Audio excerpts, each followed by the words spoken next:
Hi friends, ఎలా ఉన్నారు? అందరూ బాగున్నారండి. కాయలు కాచిన చెట్టుకే రాళ్ళ దెబ్బలు అన్నట్టు ఉంది మా పరిస్థితి. ఏమీ లేదండి, మా పాపకి చిన్నప్పటి నుంచి వీధి కుక్కలంటే ప్రేమ జాలి ఎక్కువండి. వాళ్ళ నాన్న చిన్నప్పుడు పాకెట్ మనిస్తే కొనుక్కోకుండా కుక్కలకి బిస్కెట్లు కొని వేసేదండి. అంత ప్రేమ కుక్కలంటే. పెద్దయిన తర్వాత కూడా ఆ ప్రేమ తగ్గలేదు. ఈ మధ్య రీసెంట్గా మా వీధిలో ఒక కుక్క పిల్లల్ని కనిందండి. అవి అన్ఫార్చునేట్లీ బైక్ యాక్సిడెంట్ అయ్యి చనిపోయాయి. అది చూసి, ఆ ఇన్సిడెంట్ చూసి మా పాప అన్నం కూడా తినలేదండి 2 డేస్. చాలా బాధపడింది. ఇంకా మిగతా పిల్లల్ని జాగ్రత్తగా చూసుకుంటూ ఉంది. ఇంకా అవి చూసి అందరూ విమర్శిస్తూ ఉన్నారు. అమ్మ పెట్టదు, అడక్క తిననివ్వదని. వాళ్ళు పెట్టరు, చూసే వాళ్ళను కూడా చూడనివ్వట్లేదు, విమర్శిస్తూ ఉన్నారు. మరి ఎలా బతకాలండి అవి? మనలాంటి జీవులే కదా.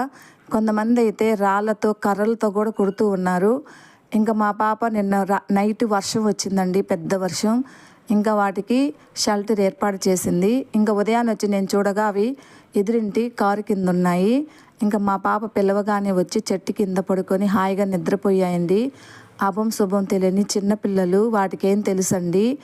కొంతమంది అయితే పెద్ద పెద్ద కర్రలతో రాళ్ళతో కొడుతూ ఉన్నారు. అసలు అందరికీ ఉండదేమో ఈ జంతువుల మీద ప్రేమ అనిపిస్తుంది. జంతువుల్ని ఎందుకండి అంత హింసిస్తారు? అవేం పాపం చేశాయి? ఓకే ఫ్రెండ్స్, ఈ వీడియో నచ్చితే లైక్ ఇవ్వండి.